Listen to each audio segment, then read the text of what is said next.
Bonjour, dans cette vidéo, on va voir la suite du cours chute verticale d'un corps solide. Nous avons déjà vu que l'expression de la vitesse limite, c'était Vl égale à A sur B, 1 sur N. Donc il y a deux cas. Pour les faibles vitesses n égale à 1, on va trouver Vl égale à A sur B.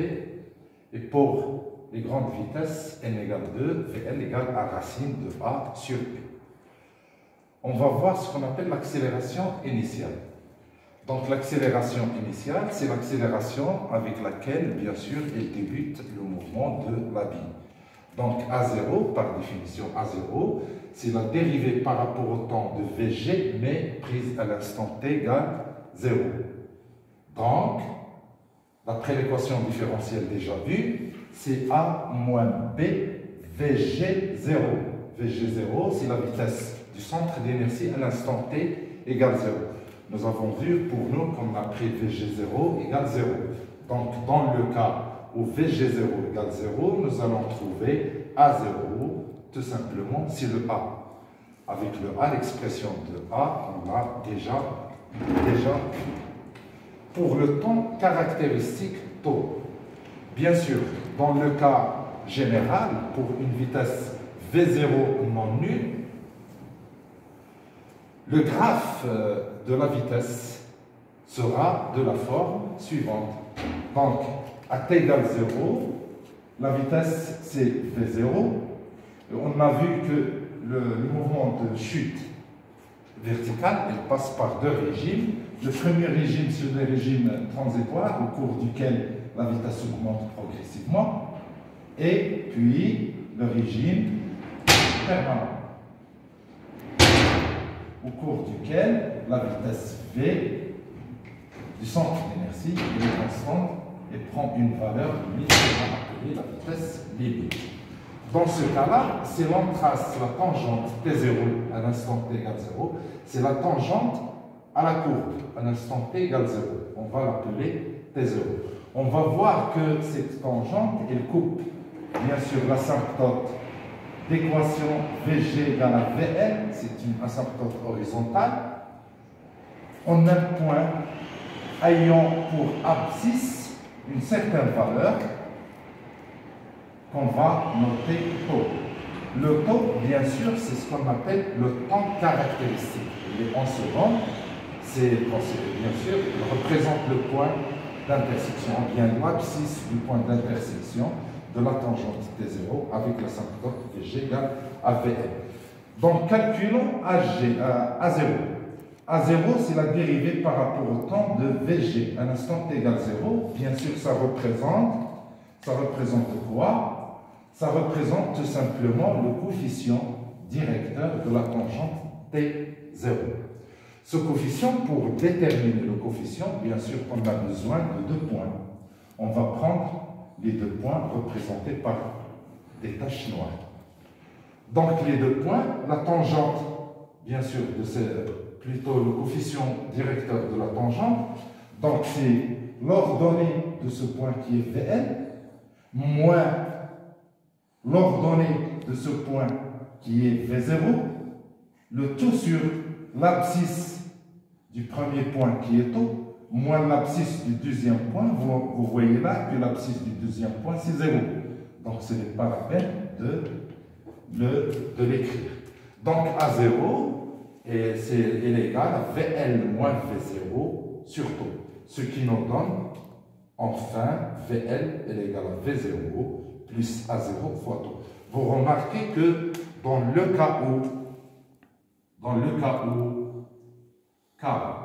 où V0 est nul, ça veut dire que la chute, elle a débuté avec une vitesse nulle.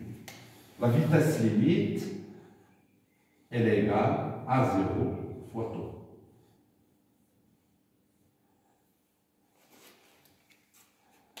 On va passer ensuite, après avoir déterminé le temps caractéristique, l'accélération initiale, la vitesse limite, à ce que nous avons parlé déjà, c'est comment on va résoudre l'équation différentielle par la méthode de Euler. Donc, on va écrire ici résolution de l'équation différentielle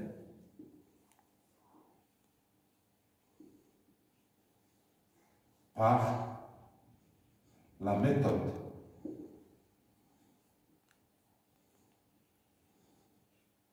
de Euler.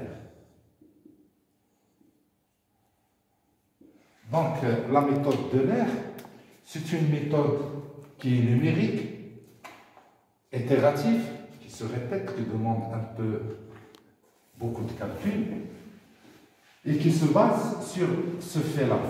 C'est que on doit savoir, au moins, à un instant donné, une vitesse quelconque, à n'importe quel instant. En général, on doit savoir, disons, la vitesse V à l'instant t égale 0, qu'on va noter V0.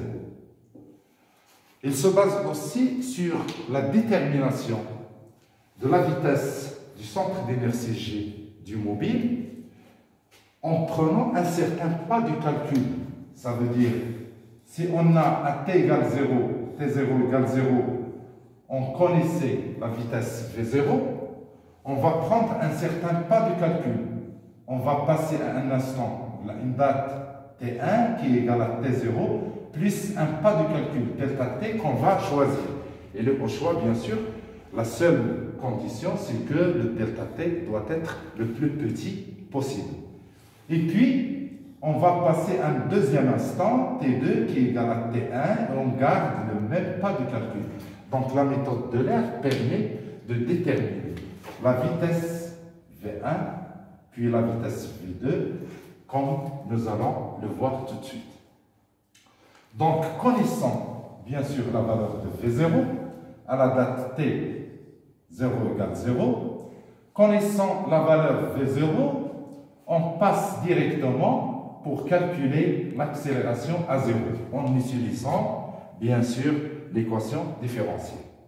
L'équation différentielle, d de V sur dt, elle est égale à A moins B V à la puissance n, on parle ici de la vitesse du centre d'inertie bien sûr, peut être lue de deux façons différentes.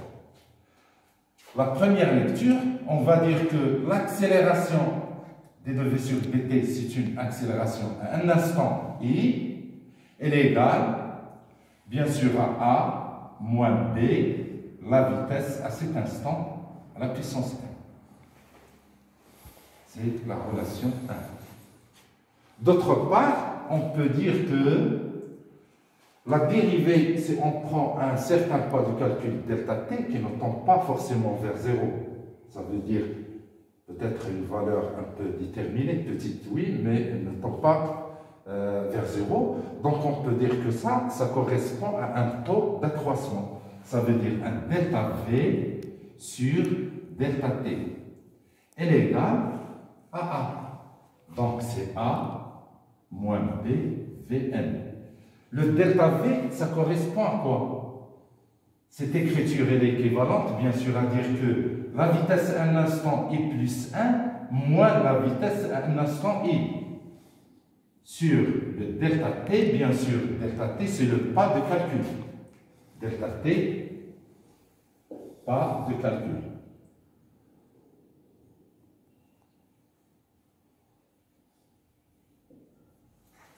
Donc, le pas de calcul est égal, bien sûr, c'est A moins B VI à la puissance.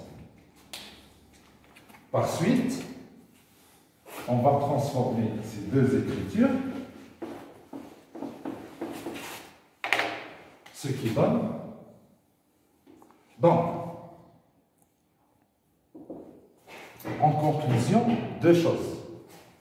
L'accélération initiale est égale à moins B VI, relation 1. Relation 2, c'est que VI plus 1, il doit être égal à quoi? À VI plus un delta T en facteur de 1 moins B. Donc, ce que je vais écrire sous la forme VI plus 1 est égal à VI plus 1 delta T. Donc, le delta T en facteur de 1 moins BVI, nous avons déjà vu que A moins BVI à la puissance n, tout simplement, ça correspond à AI. Donc, je vais tout simplement l'écrire comme ça. C'est AI fois delta T. Je vais noter cette équation, c'est l'équation numéro 1. Revenons à T égale 0. Donc, à T égale 0, c'est l'on connaît la vitesse V0 et en utilisant l'équation numéro 1, on peut déterminer l'accélération à 0 par A0, elle est égale, bien sûr, à A moins B V0 à la puissance n. Connaissant ces deux valeurs, V0 et A0, et en utilisant la relation 2, on peut passer à l'instant qui suit, qui est T0 plus delta T. À cet instant-là, je peux déterminer la vitesse à cet instant. C'est V1 qui va s'écrire sous la forme V1. D'après la deuxième relation, c'est V0, la date qui précède, plus A0 delta T. Donc, on note comme ça. Voilà. On utilise la relation 1 pour déterminer A0 et la relation 2 pour déterminer V1. Donc, connaissant V1, on retourne à la relation 1. Donc, V1, on peut déterminer A1. A1 est égal, bien sûr, A1 est égal à A moins B V1 à la puissance n. Et ainsi de suite. On passe à l'instant qui suit. T2 qui est égal à T1 plus delta T. Le même pas de calcul. Donc ici, c'est la relation 1. La relation 2 nous donne, bien sûr, V2. À la date T2 qui est égale à V1 plus A1 delta T et ainsi de suite. Donc comme ça, à des dates qui sont séparées par un pas de calcul delta T, on peut toujours déterminer la vitesse V1, V2, V3, V4, V5, ainsi de suite. Après, on regroupe toutes les données dans un tableau et on passe à la représentation graphique. De l'évolution de la vitesse du centre d'inertie G en fonction, bien sûr, du temps, en utilisant les données du tableau. À l'instant t égale 0, on a V0. À l'instant t, ici c'est 0. À l'instant t1, à un instant t2, à un instant t3, tous les instants, ils sont séparés par un delta t. Et on procède, bien sûr, à la représentation de la vitesse. On va remarquer, bien sûr, que donc on va faire rapprocher les instants. C'est le T2. Ici, le delta t. On va prendre ici le T3. Toujours le delta t. On fait une représentation. Donc, ici, c'est V1, V2 et V3. Donc, comme ça, comme vous voyez, cette courbe-là, elle doit correspondre, bien sûr, à la courbe déjà obtenue expérimentalement.